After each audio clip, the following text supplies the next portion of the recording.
Hey, it's a white dude sitting in a car making a video. So just I have to do these updates on just recent things and just for me. Um, so I saw an article where uh, black leadership in the South, Democratic Party black leadership, is frustrated, angry about what they feel is the lack of support from the kind of the Democratic Party post the Supreme Court decision involving the Voting Rights Act. I think that my fervent revolutionary wish is that people of color would just completely abandon the Democratic Party and do their own thing. And realize that electoralism isn't really going to change that much in the country, because anything that's done electorally like that can also be undone electorally. And until we have fundamentally dealt with our racism problem, that's not going to change anytime soon. So, even say 5, 6, 10 years from now, that gets overturned, your grandkids are still going to be fighting the same fight. So, I mean, we haven't solved or dealt with any of our existential issues in this country that have been there since the founding. We haven't really dealt with systemic racism. We haven't dealt with racism. We haven't dealt with our capitalist issue with letting capitalists run everything and create all the policies and, run amok. So, nothing's going to change anytime soon. And it's definitely not going to change in a lasting way. What else? So I'm not one to say what to do, but I think that continuing to play around with the Democratic Party hoping for something different is just a losing strategy. So part of me goes back to, I think you need to be building local dual power in the states. And if you don't know what dual power is or the concept of dual power, look it up. I read like right now I'm reading a lot about reading stuff in I'm originally from Mississippi, so I'm reading this book called We Shoot Back, or We Will Shoot Back, or something like that. And it's about, actually, excuse the noise, I'll grab it. There's actually 2 books that I highly suggest people read. Okay, this one is called Hammer and Hoe. This is written over 30 plus years ago. It's about Alabama communists during the Great Depression. And I think it's a really good book for multiple reasons. But one thing it shows is, and I think the history of the Civil Rights Movement shows this too, is how upper class blacks will throw working class blacks under the bus when it comes to organizing for racial or economic rights, whatever. The next one is, it's We Will Shoot Back. It's Armed Resistance in the Mississippi Freedom Movement. It's by, I'm not going to butcher this person's name. So I'm a few chapters in. It's interesting. It talks about some of the, like Medgar Evers, and how he secretly wanted a Mau Mau inspired guerrilla movement in Mississippi, which I'm like, cool. I respect that. But anyway, then he kind of had to toe the line when he became higher up in the NAACP. But privately, he was really frustrated with the whole nonviolent thing. Not that he necessarily wanted like this mass upheaval, but he definitely believed in a multiple strategies and stuff. So those are 2 books one should get. Yeah, I don't know. Graham Plattner. I made a video about Graham Plattner. I don't know. It said like a month ago, maybe a little more than a month ago. And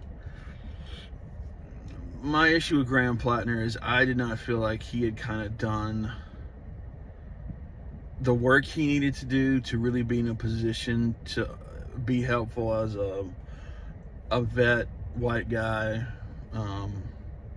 And apparently there was something about Graham Plattner that just didn't ever sit right with me as a white man that's a leftist. A white man that's a leftist that also used to be real conservative. It's just something that just didn't sit right with me. And it could have been the tattoo, that was part of it, and just, I felt that in a way it was all about him and not really the broader issues, dare I say movement. And that was a critique of mine, is I just felt like it was a little bit selfish of him. It was more about him. So, that doesn't surprise me, but it happening just just a few months before the election, it's just kind of like, oh God. It's like some of these flags some of these signs were there months and months ago. Like, Graham Plattner has been an issue off and on for months. And the problem is, there's 2 things though, is you have legitimate criticism and critique of him, and then you have the Democratic establishment trying to stamp out any actual populist leftism, which they've done since Bernie. That's what happened with Bernie. And so, not for trying, but the Democrats, and the thing is though, is they have other things they can do. If you have all these DSA people or all these self-described leftists win their elections, and enough do it so it becomes like a block within the Democratic Party that actually can exert some sort of force, the Democratic bosses will just switch things up. They'll do more to sabotage that than they would do to actually deal with the Republicans. So that's why I'm very mixed on, I go back and forth on whether or not I think that electoralism is even a valid form of resistance anymore. Partially because both parties are committed to keeping their status quo. And they're not going to let somebody in, or enough people in. You can have some token people, right? Oh, okay, 2 or 3 people. That's not going to do that much. If you had 30 people, okay, but think about it. There's hundreds of people in the house. Like, having a token few people is not really going to do anything. So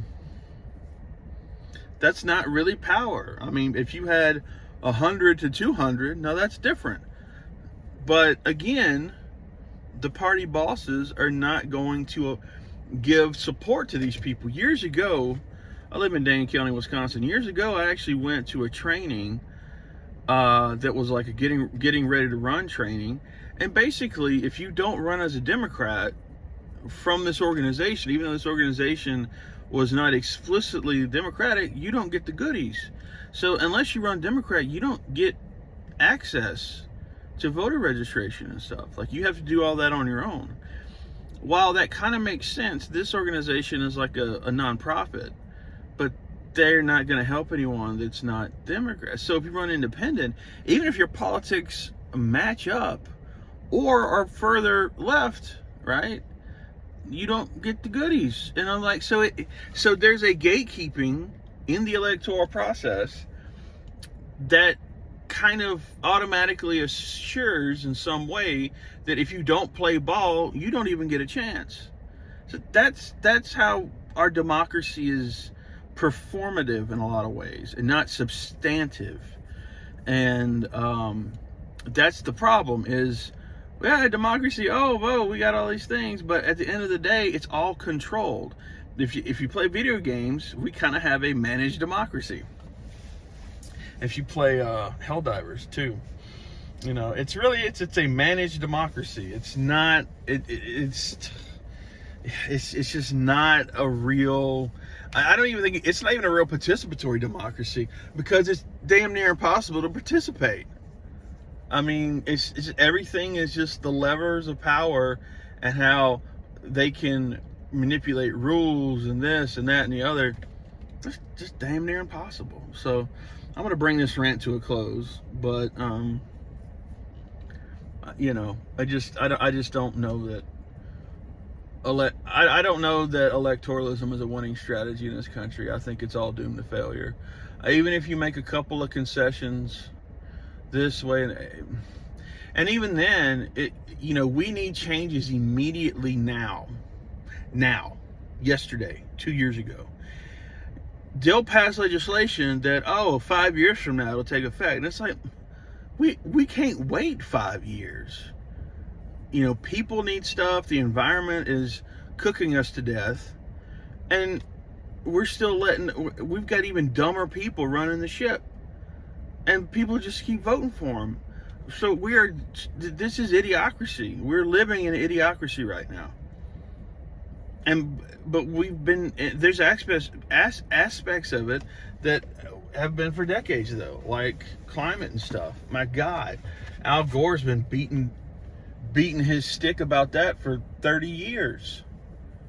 And I think that's a lot of the reason people got away from it. Well, the really big reason is because corporations don't want to have to not make as much money.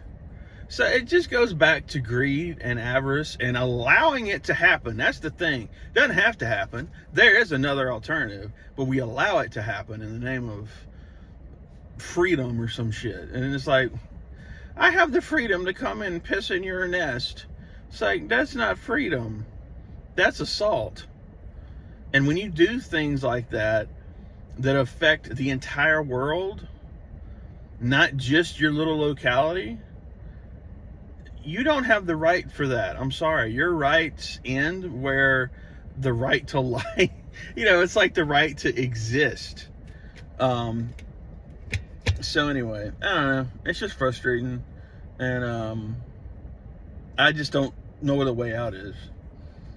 Besides a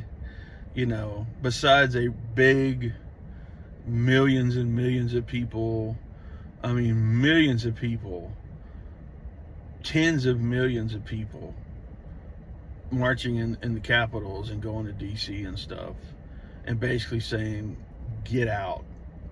But even then, I don't know. I mean, honestly, we would need a Russian style revolution where the entire bureaucratic apparatus is just purged. I don't mean necessarily unalived. I just mean everybody gets kicked out. But then again, who's going to take over? So it's just, it was set up this way, folks. It just sucks. Sucks that in this democracy, we have no power. Happy 250th.